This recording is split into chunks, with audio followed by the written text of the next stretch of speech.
Buonasera a tutti, siamo qui, sono Mr. Helmet, siamo qui con il professor Scassa e il professor Polita. Parleremo di una cosa molto importante che riguarda l'argomento della Superbike, cioè nello specifico Toprak ha ragione o torto? Si lamenta del fatto che corre una Coppa Ducati, ha ragione o no? In questo incontro vedremo di cosa si lamenta il turco e se ha ragione oppure no, oppure potrebbe aver ragione in qualcosa e lamentarsi di qualcos'altro, insomma non lo so, vedremo quali sono le situazioni possibili. Ok, mandiamo la sigla.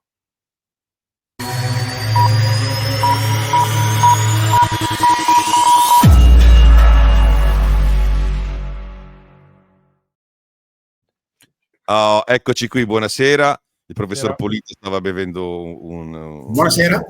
Ecco, il professor Scassa prende dei plichi. Allora, volevo dire che noi innanzitutto siamo vestiti così perché noi normalmente siamo vestiti così. Cioè, non è che quando facciamo le live ci cambiamo e ci mettiamo le magliette, le felpe, ma altrimenti noi andiamo... Aspetta, posso far vedere una cosa? No. Realmente sono sempre vestito così. Certo. Okay, noi siamo vestiti così, poi io e Polita, che siamo vestiti uguali, andiamo anche a citofonare alle famiglie per chiedere se vogliono, no? Quindi a comprare oppure cambiare. Domenica mi hanno svegliato me, credo religioso, va bene. Allora, detto questo, allora io direi che possiamo mettere in vista prima, allora dobbiamo fare una cosa molto importante, che è dare un'occhiata veloce al regolamento Superbike.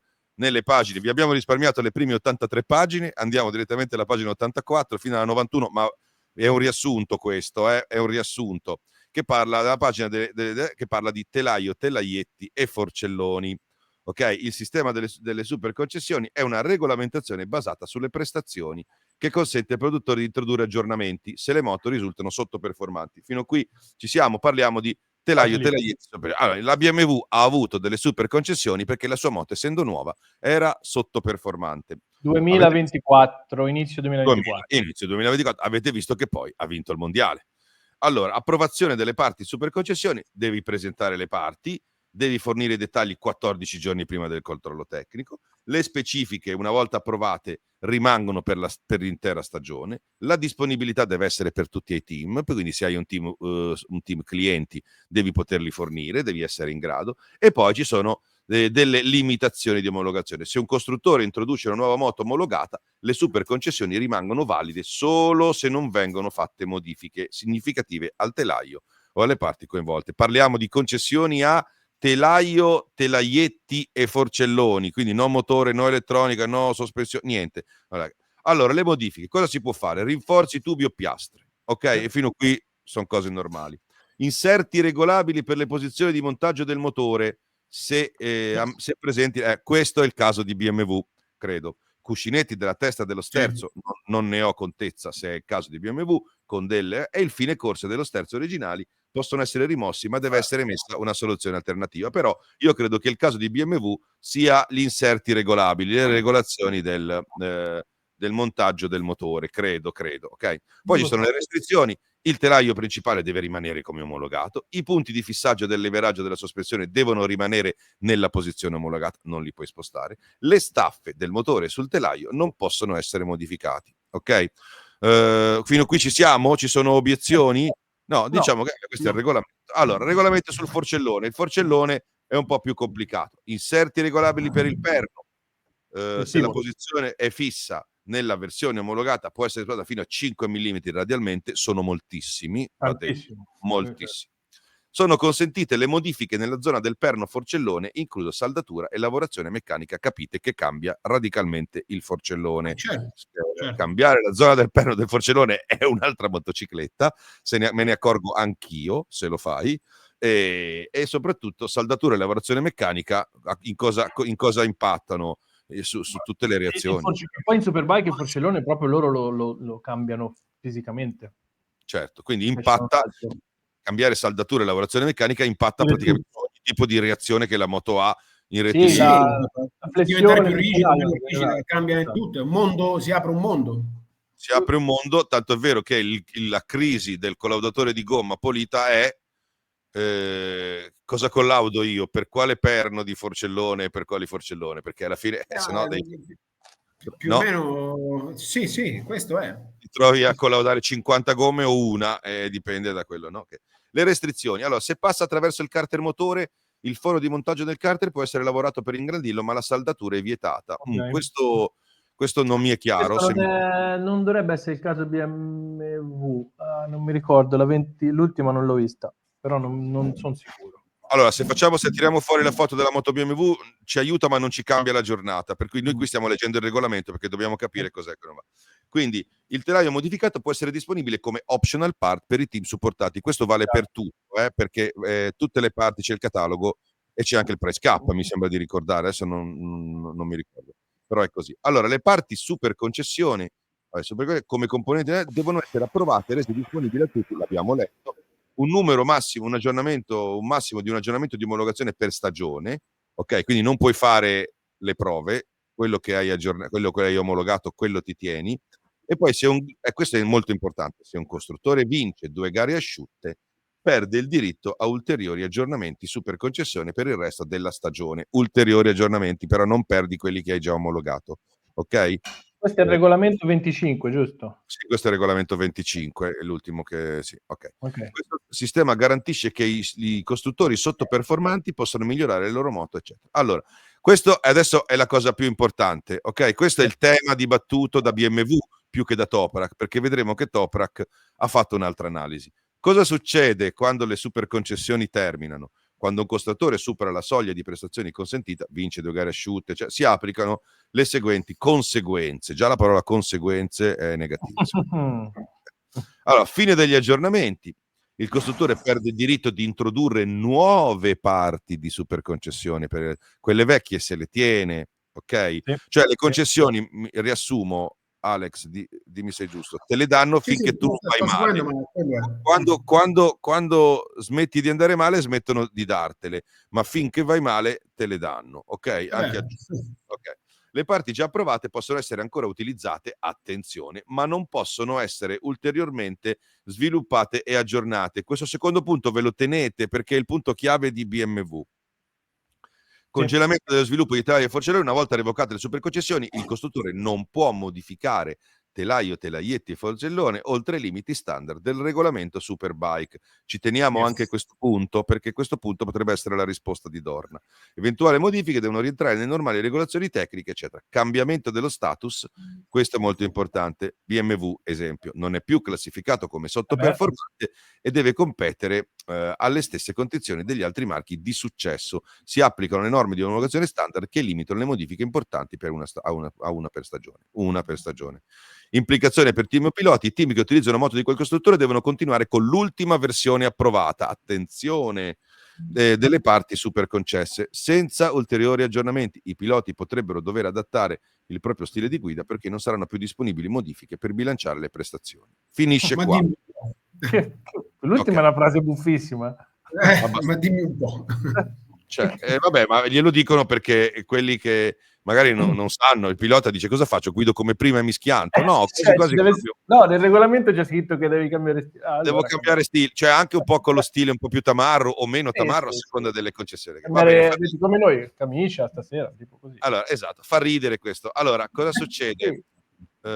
Toprak che si lamenta che corra una Coppa Ducati.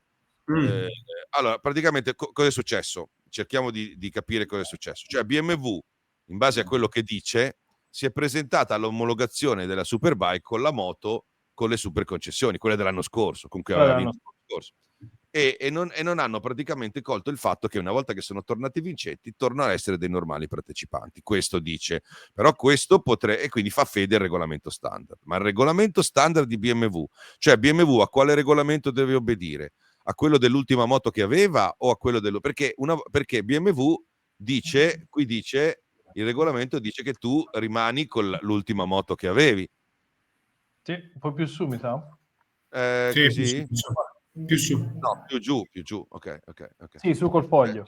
Allora, tu hai diritto, alla fine, una volta che hai revocato, il costruttore non può modificare e loro dice, ma noi non abbiamo modificato, noi stiamo omologando la motocicletta dell'anno scorso.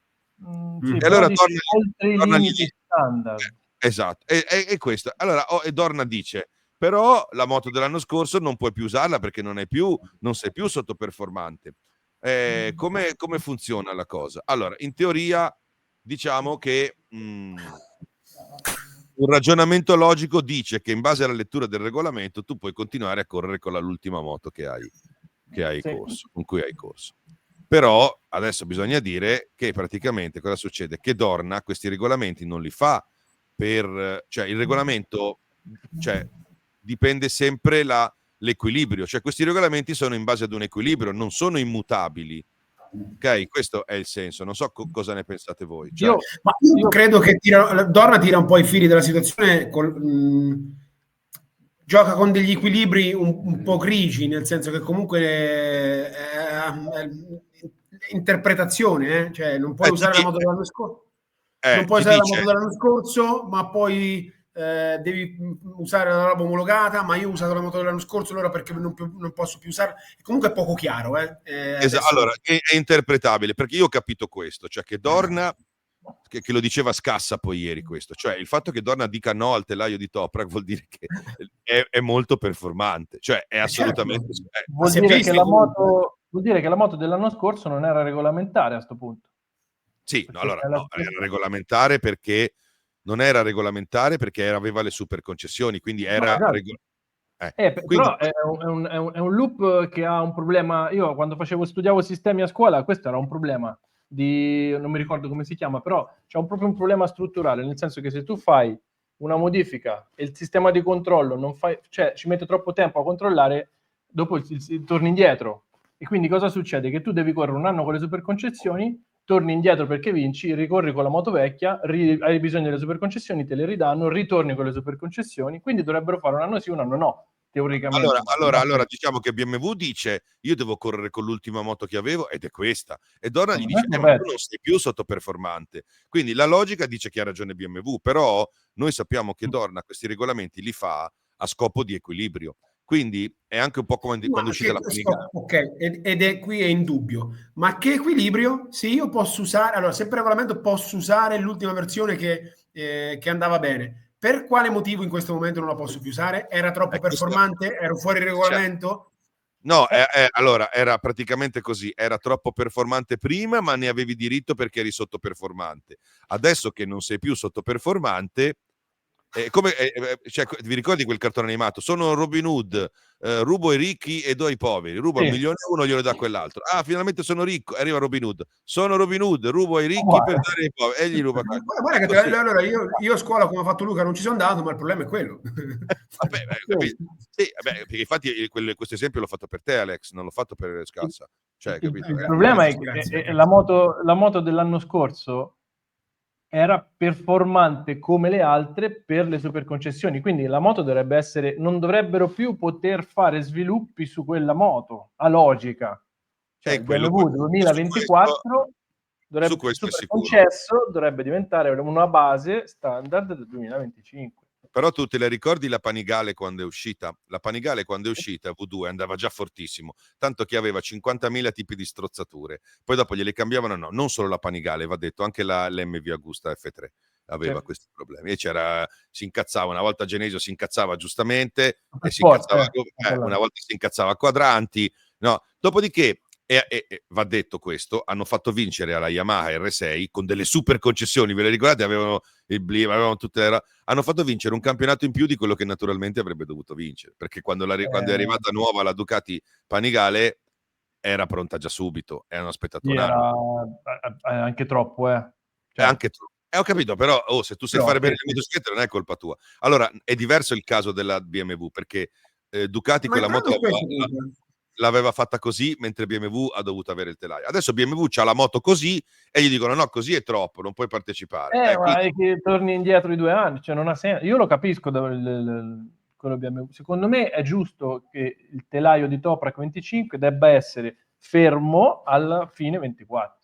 Quindi toccherebbe a Ducati quest'anno inseguire ed avere le super concessioni. Però la domanda non lo sappiamo. Ma lo sai, quello non lo puoi sapere però. Esatto, non lo posso sapere, e quindi è ancora peggio, perché se lo sapessimo prima sarebbe meglio. La domanda che vi faccio io è questa. Quando io l'anno scorso dicevo che il pilota migliore, più in forma, dicevo, ha vinto sulla moto migliore, mentre il pilota, quello con la moto, diciamo così, no? Era meno in forma, ovvero Bautista, ed era pure penalizzato, era corretto. Perché adesso che... Esatto, adesso...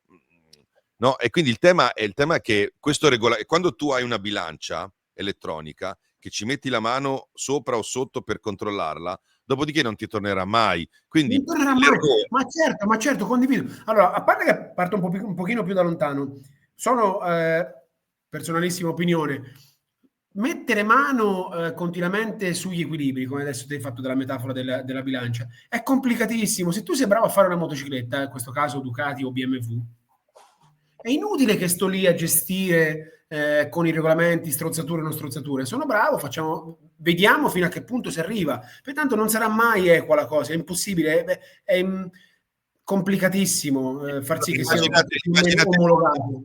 Allora, se tu sei bravo a fare la motocicletta, le concessioni ti possono aiutare, ma non ti cambiano la vita. Certo. La prova, la dimostrazione è Honda, che con tutte le concessioni comunque non ne esce, perché in questo momento ha un progetto che non è adatto a quel tipo di cosa. Poi magari è la miglior super sportiva che puoi comprare quando esce dal concessionario. Esatto, pensa, mister, che secondo me Honda, BMW e Ducati a livello di moto standard sono lì, ma molto più vicino. Guarda Luca, senza che vai molto lontano, tanto le prove, moltissime delle prove delle motociclette standard per le riviste le faccio io, lo so benissimo. Sai quante volte capita che scendi dalla Honda, salti sopra un BMW e ci fai 3 decimi, 2 decimi, ma giusto perché magari se una sta un pochino più comodo, una un pochino meglio, ma le moto standard si equivalgono, sono molto molto vicine, cioè sono molto molto vicine. Il problema delle concessioni sono le concessioni stesse, mister, secondo me. Esatto, il problema delle concessioni a una super stock, tanto arriveremo. Sai cosa sembra il problema delle concessioni? Sembra che tu vuoi fare come quando vuoi un po' truccare, perché si tratta di questo, però quando esce il risultato hai troppo truccato e dici no cazzo, forse così è troppo, allora cosa mi fa? È quella, non ha... Quindi allora no, fai l'estrazione col bambino bendato, poi il bambino bendato pesca 3 volte lo stesso numero e tu dici adesso pesco io. Cioè non si può fare così, e quindi è questo il problema, è questo. Quindi la logica dice questo. Quindi il problema di BMW, cioè il problema della situazione qual è? Che molto probabilmente Ducati dovrebbe inseguire per quest'anno, perché noi l'anno prossimo avremo un problema mostruoso, perché l'anno prossimo esce la Ducati nuova, o mi sbaglio? Allora io ho sentito tanti commenti e si torna al discorso di prima, se ricolleghiamo le moto di serie sì, diventa un problema, ma secondo me con tutte le modifiche che puoi fare a una Superbike cambierà, ma non tantissimo dal punto di vista performance 25-26, la R, nel senso la R di quest'anno, che è la vecchia, diciamo, tra virgolette, monobraccio, sì, non cambierà molto dalla R Superbike 25 col forcellone nuovo. Secondo me non ci sarà molta differenza. Lascia stare. Allora, io non so cosa hanno cambiato. Vabbè, allora a parte mettiamo Phillip Island non fa testo e vediamo cosa succede da qualche altra parte, vedi Portimao, vedi Cremona poi quando sarà.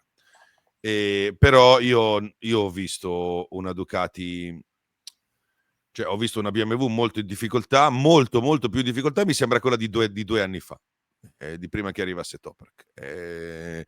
Con Toprak a rischiare moltissimo. E poi è meno giusto dire quando di Toprak l'anno scorso, della BMW dell'anno scorso, non quella di Toprak, cioè perché la moto dell'anno scorso era una moto GP, non perché c'era sì, bravissimo. Ha vinto anche Valdemar, era una moto GP, e hanno anche fatto un po' fatica a non farlo vincere, perché non so se avete visto che le prime uscite, non ti dico che facevano, però insomma erano molto contenti se vinceva solo uno, perché sapete che da regolamento poi. Quindi la verità è che l'anno scorso ha vinto il pilota più forte su quella moto, certo, e anche più in forma. Quest'anno lo sappiamo, Razgatlioglu ha iniziato non al top della forma perché si è infortunato, la pista non era la sua e si è visto.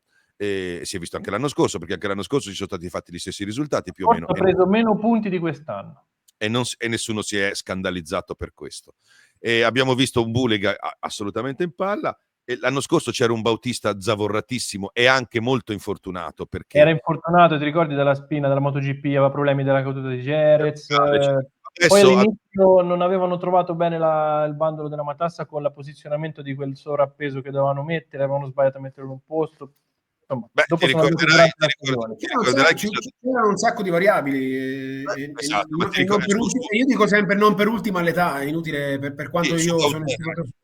Quest'anno ha più anni dell'anno scorso, però sta meglio. Però non so se vi ricordate. No, per dirti l'anno scorso, oltre che era infortunatissimo, quella cioè in conto, comunque si è infortunato a 30 anni, in conto si è infortunato a 40. Esatto, a parte che quest'anno si è fatto un anno con la zavorra, quindi avrà preso un po' di pratica. Ma voi vi ricorderete l'intervista di Zambenedetti? Zambenedetti ha detto che la cosa più difficile che lui ha affrontato e che non si aspettava gli desse così fastidio è stata la zavorra. Lo ha detto chiaramente. Ha detto: io non pensavo di poterla gestire meglio, e invece secondo me per 3/4 di stagione, forse un po' meno ma non tanto, hanno avuto problemi. Da metà in poi già si è visto un po', ma i primi mesi erano proprio in palla con la posizionamento. Certo, ma tu comunque metti un peso che, per quanto cerchi di equilibrarlo su un mezzo, non succederà mai. Un peso aggiuntivo su una motocicletta, complicatissimo. C'ha 2 braccia come 2 stecchini e comunque non serviva a dire questa cosa. I 15 kg su me sono diciamo un 20%, 22%, su lui sono il 30%. È un peso, è fastidioso, inutile. Tenete poi conto che non c'erano parametri di valutazione, cioè non c'erano paragoni, era l'unico ad avere quel tipo di cosa. Non è che dici vabbè, ce l'hanno anche altri, vediamo come la gestiscono altri, incrociamo i dati, no, ce l'aveva solo lui. Quindi questo ritorna a spedire. Ma la domanda delle domande è: Razgatlioglu ha ragione a lamentarsi o no? Allora, da un lato ha ragione per queste cose, dal punto di vista tecnico ha ragione, dal punto di vista del fatto che non può, che scleri a Portimao il primo giorno di scuola, già dal venerdì, rompendo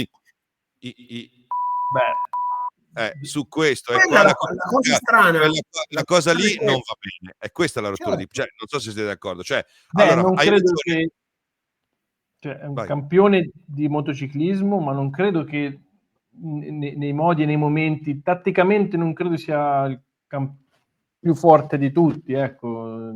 Allora è turco, quello che pensa. Non per fare del razzismo, ma è turco, nel senso che il carattere è molto caldo, è molto caldissimo, Sì, agguerrito. ma troppo per un campione del mondo alla prima gara che conta moltissimo, ma non tanto, perché poi l'anno scorso anche non è che brilla, cioè, poi l'abbiamo detto 1000 volte, a Phillip Island non è che brilla mai, cioè mi sembra eccessiva questo esporsi così tanto. Secondo me c'ha ragione. Allora, si può avere ragione dal punto di vista regolamentare, non si può avere ragione da modi, momenti, tempi, situazioni, eccetera, perché a Phillip Island non puoi spaccare il razzo così il primo giorno, così dal venerdì, che lui se la covava già dal venerdì, cioè già dal venerdì gli giravano le palle a lui. Altra cosa, per chiudere poi il discorso, che secondo me se avesse avuto le super concessioni la moto dell'anno scorso, comunque contro un Bulega così, credimi che non sarebbe stato proprio... Ma guarda, Luca, guarda che secondo me lo zero subito di Toprak, l'hai visto quando ha cercato il gancio con Bulega e non si batteva palla. Lì lui si è gonfiato lì, non tanto per il resto. Lì gli ha misurato la febbre. Secondo me quando ha visto che quest'anno non ci si mosca, e così è stato. Sì. Allora, a parte il non ci si mosca, che me lo spieghi a parte stasera in una chat. È turco come espressione. È turco.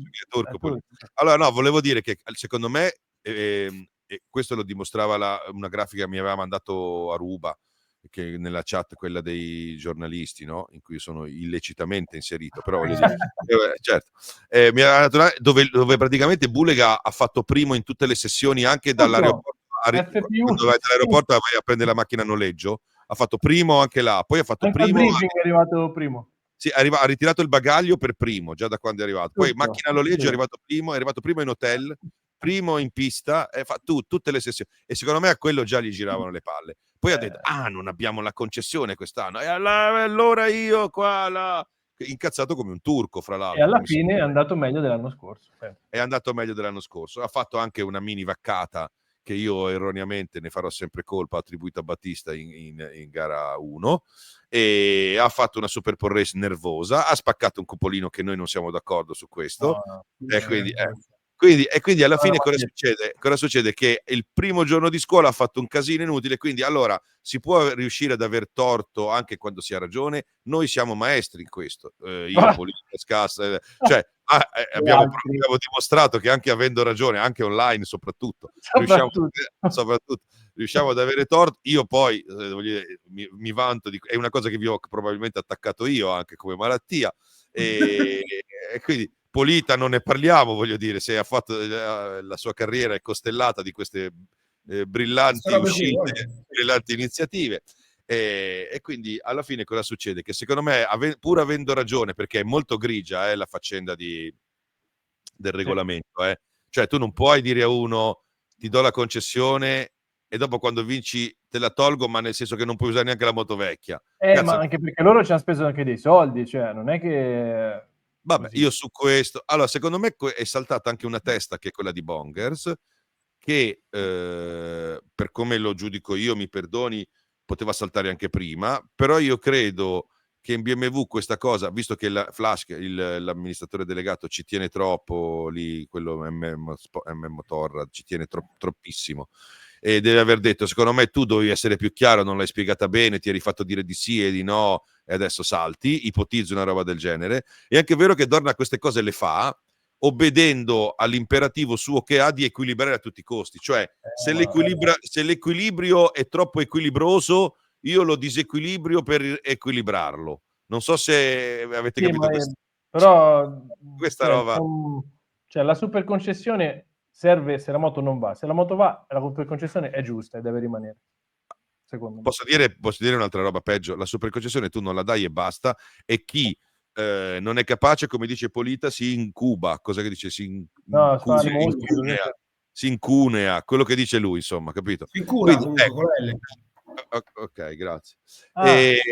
Meno male, perché io non lo sapevo.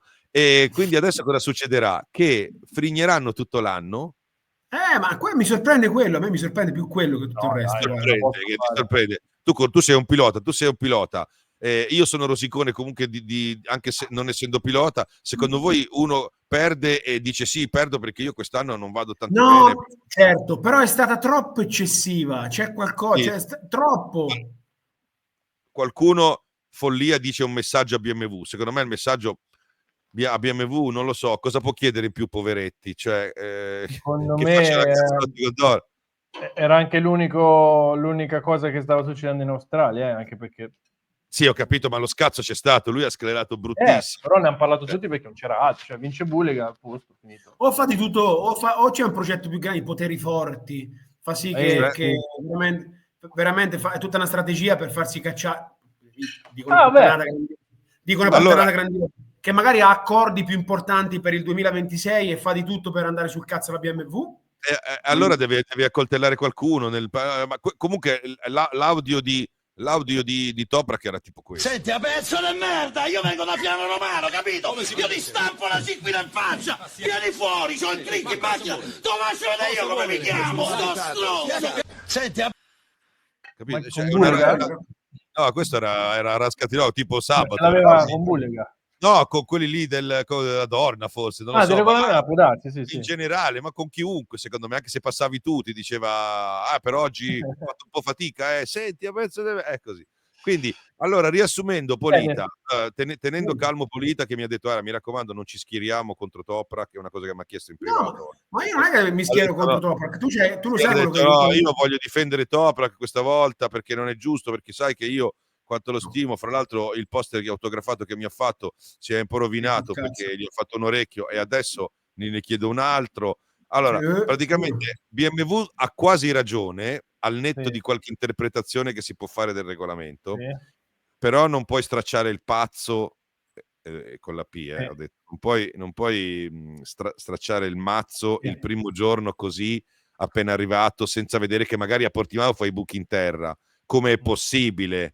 Visto i risultati, perché ma la prima gara, ripeto, è la prima gara, non ha camminato mai niente la Gio Filippina e fa tutta sta scena. Aspetta un attimo, cioè prima di fare quei numeri lì, aspetta un attimo. E questo perché lui, voglio vedere se si riesce veramente a controllare. Questo perché Razgatlioglu è un normale. no. Un normale, Allora, un normale mi sembra eccessivo. Allora, non è un normale. Un pilota come... Posso dire la mia? Ti ho fatto mettere la giacca apposta e dopo devo andare a citofonare ai vecchi per fargli Io sono assolutamente convinto che Toprak sia un pilota eccezionale, ma siamo abituati a vederlo fare il fenomeno in un campionato dove la Kawasaki prima corria, era stanca la moto e stanco lui, in un campionato dove l'anno scorso Bautista era infortunatissimo e zavorrato in una moto comunque non performantissima, e lui ha fatto il fenomeno, oltre ad avere le super concessioni. È un pilota Fermati un attimo. Allora, poi devi dire questa cosa, perché poi devo dire una cosa su Toprak, ma prima dice la cosa scassa, ma prima devo farvi vedere questo.